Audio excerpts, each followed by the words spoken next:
Once you learn to read, you will be forever free. I had a wholesome dread of the consequences of running in debt. For my part, I should prefer death to hopeless bondage. A man is worked upon by what he works on, Frederick Douglass once said. He would know. He'd been a slave, and he saw what it did to everyone involved, including the slaveholders themselves.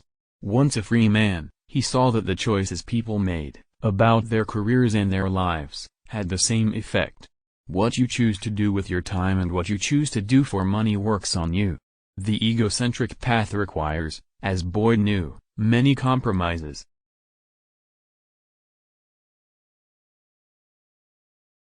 My long-crushed spirit rose, cowardice departed, bold defiance took its place, and I now resolved that, however long I might remain a slave in form, the day had passed forever when I could be a slave in fact.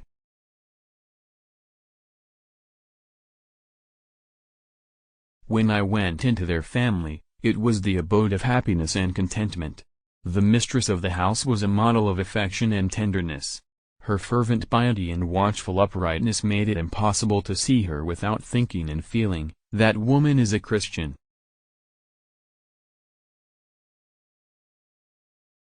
We were both victims to the same overshadowing evil, she, as mistress, I, as slave. They attend with pharisaical strictness to the outward forms of religion, and at the same time neglect the weightier matters of the law, judgment, mercy, and faith. To enslave men, successfully and safely, it is necessary to have their minds occupied with thoughts and aspirations short of the liberty of which they are deprived. A certain degree of attainable good must be kept before them.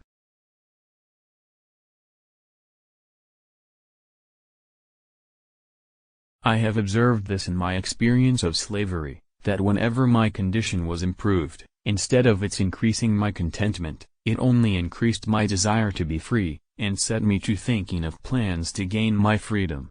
I have found that, to make a contented slave, it is necessary to make a thoughtless one. It is necessary to darken his moral and mental vision, and, as far as possible, to annihilate the power of reason.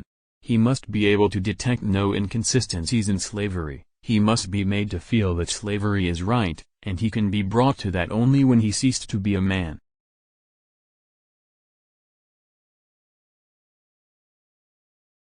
Should a slave, when assaulted, but raise his hand in self-defense, the white assaulting party is fully justified by Southern, or Maryland, public opinion, in shooting the slave down. For no man who lives at all lies unto himself. He either helps or hinders all who are in any wise connected to him.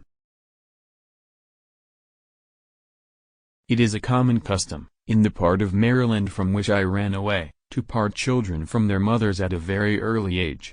Frequently, before the child has reached its 12th month, its mother is taken from it, and hired out on some farm a considerable distance off, and the child is placed under the care of an old woman, too old for field labor. For what this separation is done, I do not know, unless it be to hinder the development of the child's affection toward its mother, and to blunt and destroy the natural affection of the mother for the child. This is the inevitable result.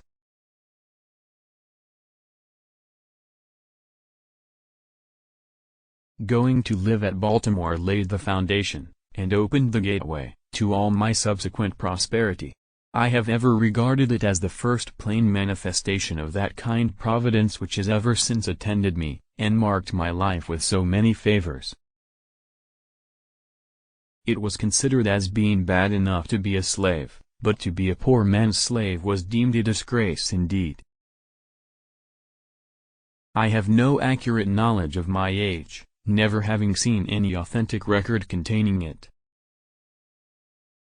I speak advisedly when I say this, that killing a slave, or any colored person, in Talbot County, Maryland, is not treated as a crime, either by the courts or the community. I do not remember to have ever met a slave who could tell of his birthday. If the lineal descendants of Ham are alone to be scripturally enslaved, it is certain that slavery at the South must soon become unscriptural, for thousands are ushered into the world, annually, who, like myself, owe their existence to white fathers, and those fathers most frequently their own masters.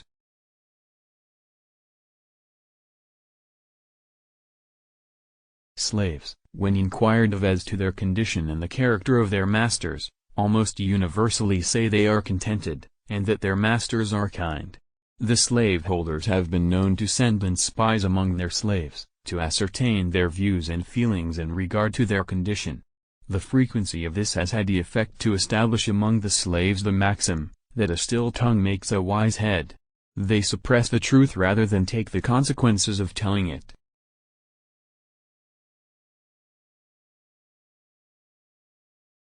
To be accused was to be convicted, and to be convicted was to be punished, the one always following the other with immutable certainty. I prayed for freedom for 20 years, but received no answer until I prayed with my legs. Freedom now appeared, to disappear no more forever. It was heard in every sound and seen in everything. It was very present to torment me with a sense of my wretched condition. I saw nothing without seeing it, I heard nothing without hearing it, and felt nothing without feeling it.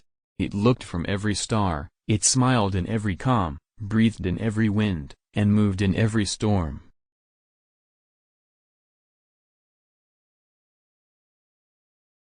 You have seen how a man was made a slave, you shall see how a slave was made a man. The silver trump of freedom roused in my soul eternal wakefulness. Slaves sing most when they are most unhappy. The songs of the slave represent the sorrows of his heart, and he is relieved by them, only as an aching heart is relieved by its tears. The marriage institution cannot exist among slaves, and 1/6 of the population of democratic America is denied its privileges by the law of the land. What is to be thought of a nation boasting of its liberty, boasting of its humanity, boasting of its Christianity, boasting of its love of justice and purity, and yet having within its own borders 3 millions of persons denied by law the right of marriage?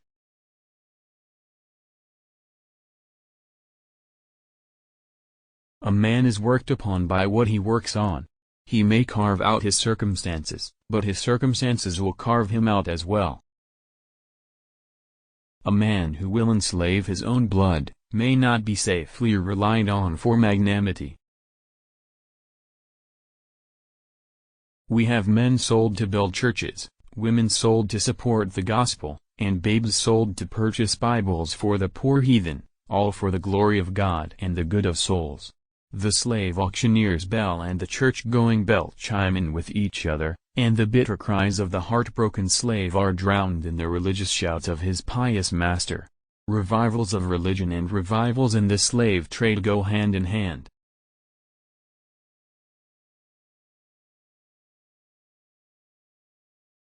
But I should be false in the earliest sentiments of my soul, if I suppressed the opinion. I prefer to be true to myself, even at the hazard of incurring the ridicule of others, rather than to be false, and incur my own abhorrence. We have to do with the past only as we can make it useful to the present and the future. Experience is a keen teacher.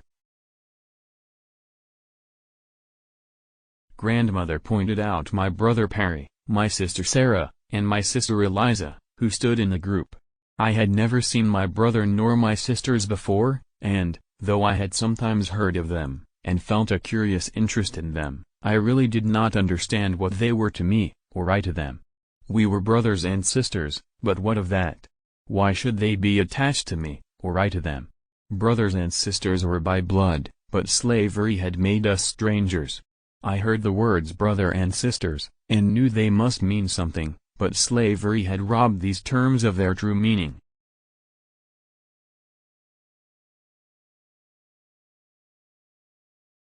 In thinking of America, I sometimes find myself admiring her bright blue sky, her grand old woods, her fertile fields, her beautiful rivers, her mighty lakes, and star-crowned mountains. But my rapture is soon checked, my joy is soon turned to mourning. When I remember that all is cursed with the infernal actions of slaveholding, robbery and wrong, when I remember that with the waters of her noblest rivers, the tears of my brethren are borne to the ocean, disregarded and forgotten, and that her most fertile fields drink daily of the warm blood of my outraged sisters, I am filled with unutterable loathing.